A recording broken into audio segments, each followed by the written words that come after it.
ഞാനിപ്പോഴാണ് ഒരു പേര് കേൾക്കുന്നത്. അദ്ദേഹം ഈ ഇലക്ഷൻ അദ്ദേഹത്തിൻ്റെ സ്ഥാനാർത്ഥിത്വം പ്രഖ്യാപിക്കുമ്പോൾ കക്ഷി തിരുവനന്തപുരത്ത് സെക്രട്ടേറിയറ്റിൻ്റെ മുമ്പിലായിരുന്നു. പിന്നെയാണ് ഇവിടെ എത്തിയത്. അതാണ് പറഞ്ഞത്, എല്ലാം അഡ്ജസ്റ്റ് ചെയ്ത് ഇട്ടിരിക്കുകയാണ്. ഏതായാലും ഈ അഡ്ജസ്റ്റ്മെൻറ്റ് നടക്കാൻ പോകുന്നില്ല. BJPക്ക് അക്കൗണ്ട് തുറക്കാൻ സഹായിക്കാൻ ചാൻസ് ഉള്ളത് CPI മത്സരിക്കുന്ന സ്ഥലത്താണ് അക്കൗണ്ട് തുറക്കാൻ സാധ്യത. കാരണം തൃശ്ശൂർ ഉൾപ്പെടെ എൻ്റെ സഹായം CPMൻ്റെ ഭാഗത്തുനിന്നുണ്ടാവും. പക്ഷേ സുനിൽകുമാർ ആയതുകൊണ്ട് എന്തുമാത്രം പിടിച്ചു നിൽക്കാൻ കഴിയുമെന്നുള്ളത് മാത്രമേ നോക്കണ്ടൂ. പക്ഷേ ഞങ്ങൾക്കൊരു കുഴപ്പമൊന്നുമില്ല. ഞങ്ങൾക്ക് പ്രതാപനാണ് നമ്പർ 1. പിന്നെ നമ്പർ 2ഉം 3ഉം ആരാണ് അവർ തീരുമാനിച്ചോട്ടെ. അല്ല, CPM ദേശീയ മുന്നണിയിൽ അല്ല ഇന്ത്യ സഖ്യത്തിലുണ്ട്. ആരും പറഞ്ഞു ഏകോപന സമിതിയിലുണ്ടോ? ബാക്കി എല്ലാവരും ഉണ്ട്. CPI ഉണ്ട് ഏകോപന സമിതി, CPM ഇല്ല. അപ്പോൾ അതുകൊണ്ട് CPMന് ഇന്ത്യ സഖ്യത്തിൻ്റെ ആളായിട്ട് കാണണ്ട.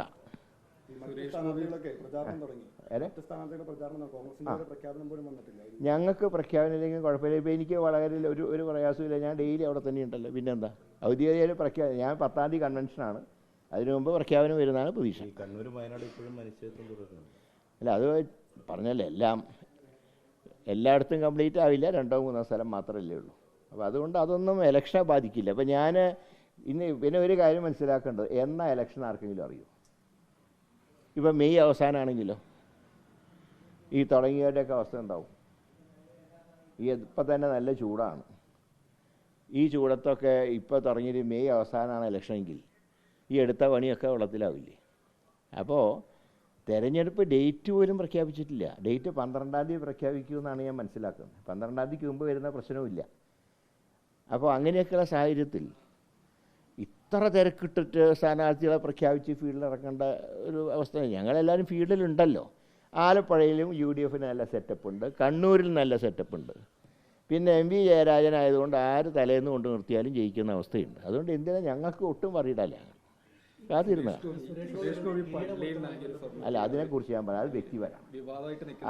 അത് വ്യക്തിപരമാണ്. അത് പള്ളി കമ്മിറ്റിക്കാരാണ് അതിനെക്കുറിച്ച് പ്രതികരിക്കുന്നത്. അതൊന്നും രാഷ്ട്രീയ വിഷയമാക്കേണ്ട കാര്യമില്ല. ഇഷ്ടം പോലെ ഉണ്ടല്ലോ നമുക്ക് മറ്റു കാര്യങ്ങൾ പറയാൻ.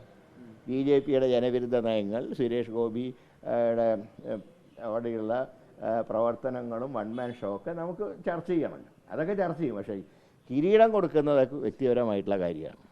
അതുകൊണ്ട് അതിനെക്കുറിച്ച് ഒരു ചർച്ചയിലേക്ക് പോകേണ്ട കാര്യമില്ല എന്നാണ് എൻ്റെ. അതിനെക്കുറിച്ച് നമ്മൾ വിവാദം ഉണ്ടാക്കണ്ട.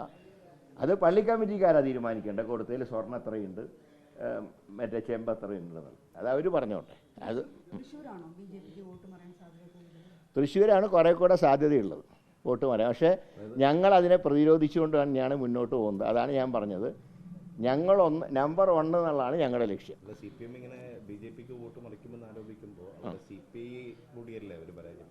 അതെ, CPIയും പരാജയപ്പെട്ടാൽ അവർക്കെന്താ? അവരുടെ സീറ്റ് മാത്രമല്ലേ നോക്കണ്ടൂ. എല്ലാ സമയത്തും CPM അങ്ങനെയല്ലേ, അവരുടെ കാര്യമല്ലേ നോക്കാറുള്ളൂ. ഘടകകക്ഷികളുടെ കാര്യം നോക്കാറില്ലല്ലോ. അത് അവരുടെ ശൈലിയാണ്. അതുകൊണ്ടാണ് സൗകര്യപൂർവ്വം ഇന്ത്യ മുന്നണിയുടെ ഏകോപന സമിതിയിൽ കയറാത്തത്. ഞാൻ ചോദിക്കട്ടെ, അതിൽ ഏകോപന സമിതി ചേർന്നാൽ എന്താ കുഴപ്പം? എന്തുകൊണ്ടാണ് ചേരാത്തത്? ഇപ്പോൾ ഇന്നലത്തെ റാലി മിഞ്ഞാന്ന് പാറ്റ്ന റാലി യെച്ചൂരി പങ്കെടുത്തല്ലോ.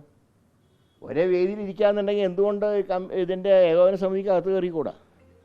അപ്പോൾ ഒരു സ്റ്റെപ്പ് അഡ്ജസ്റ്റ്മെൻറ്റ് വെച്ചിരിക്കുക, അത് കേരളത്തിന് വേണ്ടി.